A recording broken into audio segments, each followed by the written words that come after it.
Hello everybody, and thanks for your time today. Hopefully we can have a little bit of fun over the next 15 or 20 minutes or so.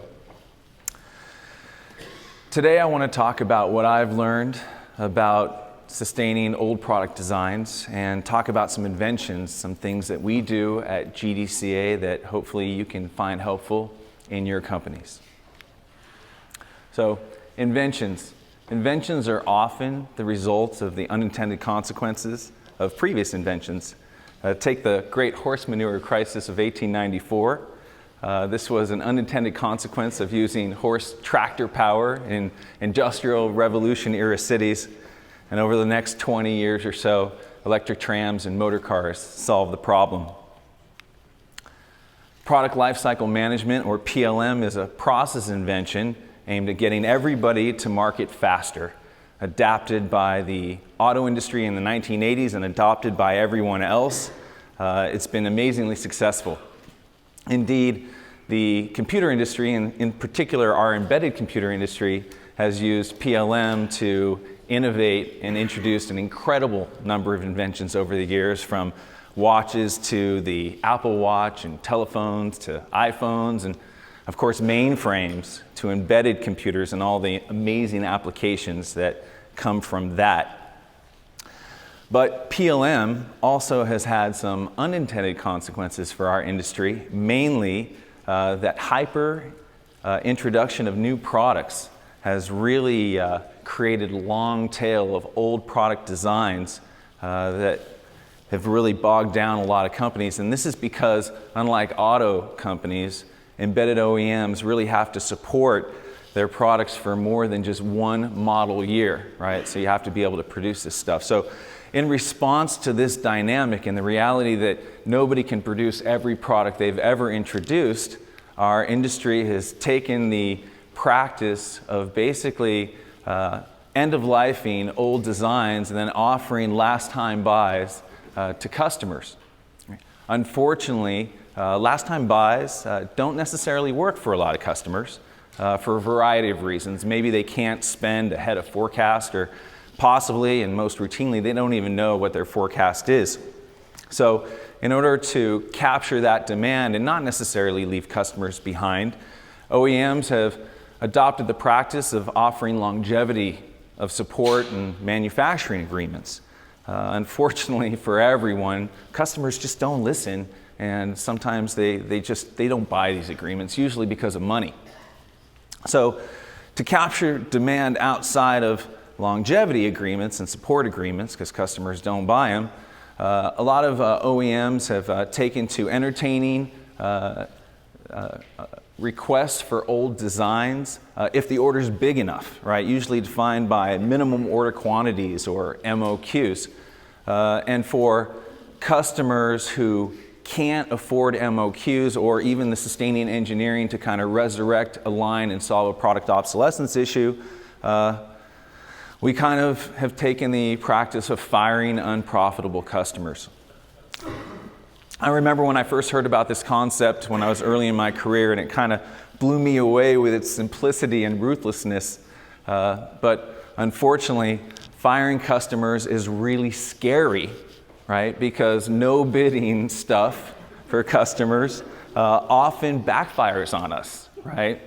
So as a result, we find ourselves kind of drawn in over and over again to what I call the sustainment slog, which is basically end-of-lifing products and then turning around a year later or a little bit later when a customer comes on back and kind of asks for it, and we'll entertain the product again. So that sustainment slog happens over and over again in our industry.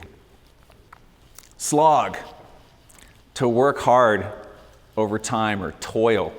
I mean, to be fair, the sustainment slog is working about as well as it can, but I haven't seen too many OEMs that haven't gone through some measure of the pain and anguish that I've just described. Alternatively, what if we invent a new process to deal with dwindling demand for old product designs? How would we approach that?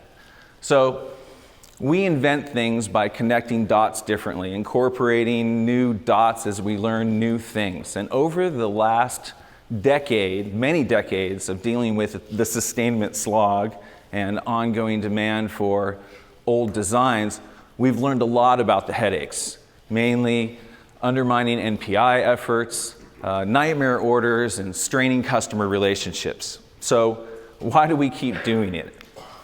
Well, we've also learned that end-of-lifing products and ad hoc sustainment, it has some benefits and some unintended consequences. Mainly last-time buys, which are pretty routine, they force customers to upgrade. They also kind of help OEMs make short-term sales targets by forcing customers to buy slightly ahead of need. Minimum order quantities, or MOQs, they really force desperate customers to open up their wallets, and then they also kind of leave OEMs open to the opportunity of bluebird orders. Also charging customers sustaining engineering, or NRE, to solve their sustainment issues also gives OEMs the impressions that we're offsetting somehow, that the customer is offsetting somehow the cost of solving their own sustainment issues. Okay, so these benefits really keep OEMs responding to ad hoc requests for old designs and keeping designs alive. Unfortunately, they really often underestimate the cost and how hard it is to deliver profitable sustainment. Okay, so even covering the out-of-pocket costs and ignoring the opportunity costs, the hidden labor costs alone of sustaining old product designs are enough to undermine nearly every performance objective that businesses typically measure, right? So new product introduction, sales, on-time performance. Okay, this is why I advise OEMs to get in touch with exactly how much they can save and how much money they can make if they manage to optimize the way they deal with old designs. So many people are probably familiar with the Pareto Principle, also known as the 80-20 rule, which basically says that 80% of your revenue comes from 20% of your SKUs. And actually that 20% of your SKUs or your products also equates to 20% of your overhead. So drilling down on the data, actually it shows that 25% of the overhead delivers 89% of the sales, okay? And then the next 25%, or a total of 50% of the overhead, the next 25% gets us 7% more of our sales, right? So inefficiency is beginning to accelerate. The third 75% gets us another 3% of our sales. So what does that say about the last 1%? Okay. It takes a full-on 25% of overhead to deliver the bottom of the barrel 1% of sales. Okay? So understanding the 80-20 principle is really core and fundamental for people to understand the impact that the sustainment slog has on their business and what they can do to mitigate it. So people need to understand that the opportunity is for them to make zero effort profit on at least their bottom 1% of sales, right? These are the sales that are costing them, the orders that are costing them a full-on 25% of their overhead. And people also need to keep in mind that investing way too much or a lot of money and optimizing the bottom 1% of their orders is not the way you increase sales, profitability, and earnings. Let's talk about kind of inspiring new behaviors. Okay, product pruning. Okay, product pruning is an approach which is more than just end-of-lifing products that have become hard to manufacture. Okay, product pruning enables OEMs to pinpoint exactly when demand for products becomes erratic and when the sustainment effort to manage obsolescence really starts to drag down products' individual profitability.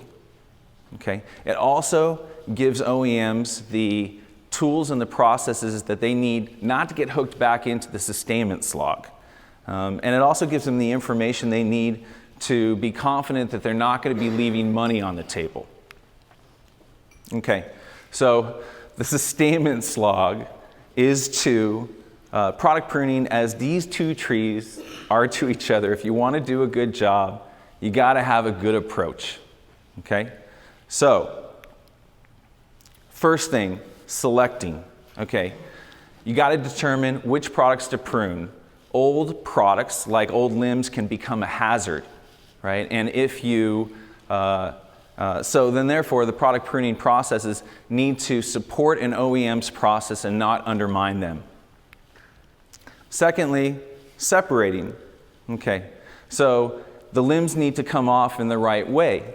All right, so that means having a good solution that appeals to customers and doesn't leave them behind. Capturing. Okay, so the value from the pruned limbs needs to be realized. Okay, so this last part is kind of very difficult for OEMs. Okay, why? Okay, in their fear of leaving money on the table, a lot of times they'll try to resurrect old product orders. Okay, and so this I always kind of think is almost like trying to reassemble the limb from that pile of wood, okay, and reattach it. Okay, but instead of kind of like going backwards in time and trying to realize that value in the way that we've done it in the past, why don't we kind of move forward in a way that might be a little bit more situation appropriate and capturing the limb value or the prune value in another way, like maybe building a chair, metaphorically speaking. So, thriving. Okay, so let me first start off by saying, I know how most OEMs feel. I have felt the same way, and this is what we have found. Okay, so GDCA, Product Sustainment Company, we used to operate just like OEMs, right? So we incurred the congestion associated with product sustainment issues. And then, basically after that congestion really bogged down our entire company, we shifted and really stood up a special team to handle sustainment issues. And the pain that we felt by standing up a separate sustainment team and handling sustainment requests in an ad hoc kind of way was exactly the same kind of pain that OEMs feel during the Sustainment Slog. Okay? And so what we found was that handling sustainment issues ad hoc and also end-of-lifing products or standing up sustainment teams, special sustainment teams, it didn't work because those teams are separate from the rest of the organization. Okay, and they're always kind of struggling for support from the main organization. Okay, so what we found in our 33 years in the sustainment business, right, was that the best way to deliver profitable sustainment services is to integrate sustainment processes and thinking into every aspect of our team, into all of our departments. So for us, this was pretty easy because our business is 100% focused on sustainment. Okay, and our culture indeed. For OEMs who are really more focused on new product introduction and active products, this could be a little bit more of a challenge. But that's okay, right? Because OEMs have options, right? Mainly around what they want to do in terms of product pruning and sustainment activities in-house versus what they want to do outsourced. So they do have some options.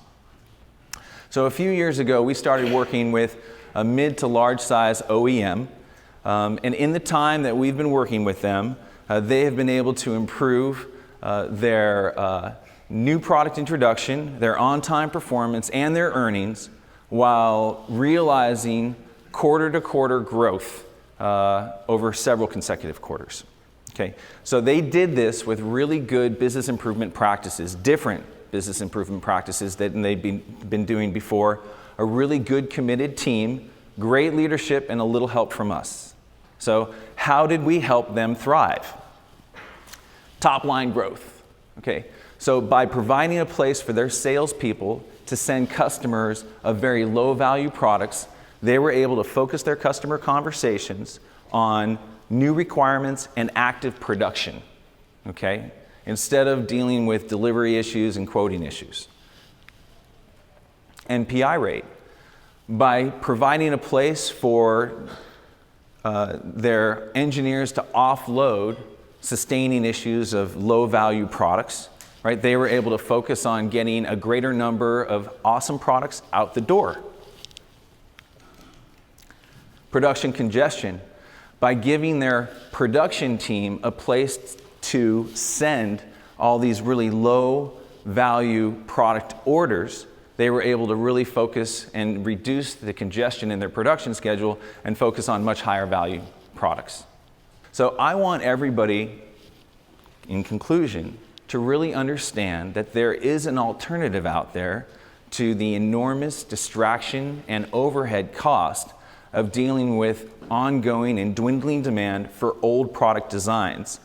That product pruning and having a dedicated sustainment partner are things that everybody should really consider carefully. And if you do it right, it can be a real game changer. All right, thank you.